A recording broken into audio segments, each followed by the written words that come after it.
Continuamos con más en la revista para hablar de esta denuncia de parte del viceministro Galo Bonifaz a propósito de las propiedades que tendría la Iglesia Católica dentro del territorio indígena y Parque Nacional Isiboro Sécure. Nos acompaña Ervin Bazán, vocero del Arzobispado de Santa Cruz, para responder precisamente a esta extensión que en su momento dijeron tenía 800.000 hectáreas, tiene la iglesia en el Tipnis. Gabriela, un placer saludarlos. Buenos días a la gente que sigue la revista. Bueno, el viceministro habló de una extensión de más de 843.000 hectáreas, que en porcentaje representan el 67% de toda esta reserva protegida. ¿Puede usted creer que la iglesia sea dueña del 67% de esta reserva protegida? Evidentemente hay allí una tergiversación de la información. Ahora, el punto está en establecer si el diputado se equivocó. Viceministro. O el viceministro se equivocó, como puede equivocarse cualquier persona porque somos humanos. ¿Es un error o es mala fe para tergiversar los datos, la información y querer desprestigiar a la Iglesia Católica que sale en defensa del Tipnis? Entonces, o se equivocó o es mala fe. ¿Cuánto Yo creo realmente que usted tiene puede la iglesia? sacar su propia conclusión, ¿verdad? Algo que es público es que en el Tipnis, el Vicariato Apostólico de Beni tiene un instituto. Un instituto sobre una extensión de 843 hectáreas. Vea usted la diferencia entre 843 hectáreas y 843.000 hectáreas. Yo creo que hay tamaña diferencia y hay que separar, ¿no? Unidad, decena, centena, mil. Entonces, por eso insisto, o se equivocó o es mala fe, y el diputado creo que tiene la obligación de retractarse.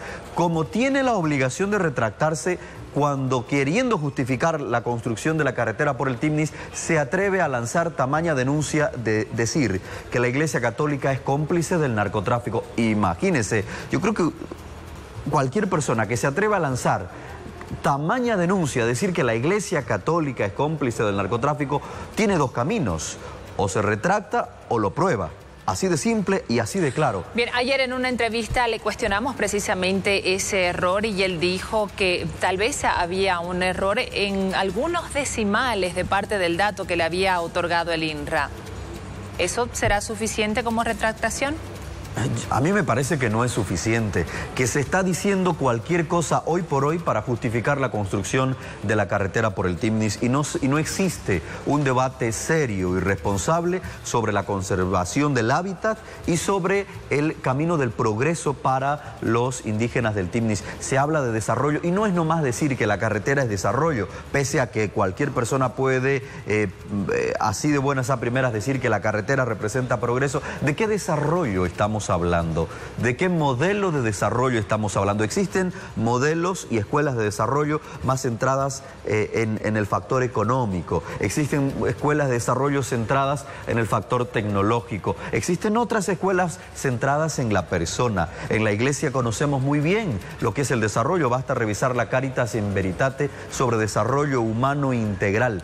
Un desarrollo centrado en la persona. Entonces hay que discutir cuál es el modelo de desarrollo adecuado para los indígenas, pero no desde el punto de vista de la civilización occidental como somos nosotros, sino desde el punto de vista incluso de los propios pueblos indígenas. No existe un debate serio sobre el desarrollo de los pueblos indígenas. Hablemos del instituto. ¿Desde cuándo está en el Tipnis y qué función cumple?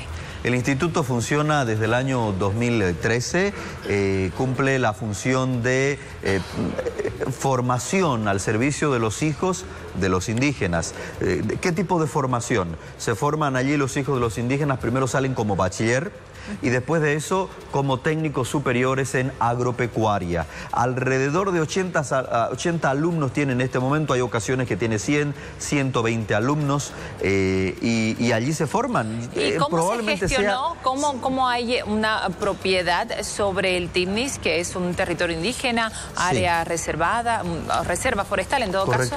Resulta que hay una certificación del INRA, porque esta denuncia no es nueva. En realidad, hace algunos años el entonces ministro Quintana habló de 5.000 hectáreas poquito menos que lo que dijo el viceministro ahora. Habló de 5.000 hectáreas, diciendo que la Iglesia Católica era mentirosa. Y al día siguiente, el obispo del Vicariato Apostólico del Beni, Monseñor Julio María Elías, pidió al INRA la documentación para hablar con datos. Y el INRA certifica allí que el Vicariato Apostólico del Beni compró, y ya le voy respondiendo con esto, el año 2000 al señor Sergio Celada, es un tercero, al señor Sergio Celada en el predio San Marcos, una comunidad rústica, hay un título ejecutorial, es decir, el INRA lo certifica. No se trata de una concesión de ningún gobierno. No está dentro del área protegida, entonces. Está dentro del área protegida, pero hay que remontarnos a los antecedentes.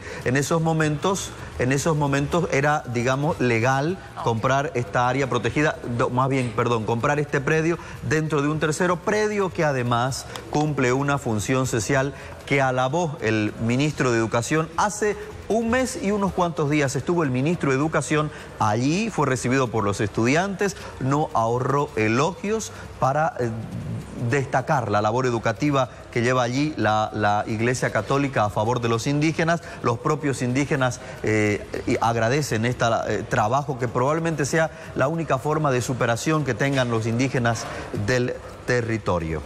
Bien, ¿qué se viene ahora? ¿Van a seguir esperando una retractación o con lo que dijo ya era suficiente el viceministro? Bueno, parece que no hay que pedirle peras al olmo y lo importante es ser consecuentes con el actuar. La Iglesia Católica está para servir al bien común, va a seguir al lado de los últimos y entre esos últimos los pueblos indígenas, como ha estado la Iglesia Católica históricamente. Y por supuesto intentando siempre defender la casa común que representa el hábitat. Es importante que usted y yo y todos como sociedad entendamos que las heridas que hoy se infringen contra este territorio del Timnis y contra el medio ambiente en general son heridas que se infringen contra toda la sociedad. Y entonces creo que es importante que todos vamos haciendo conciencia ecológica en este tema. Muchísimas gracias por la entrevista. Continuamos con más datos del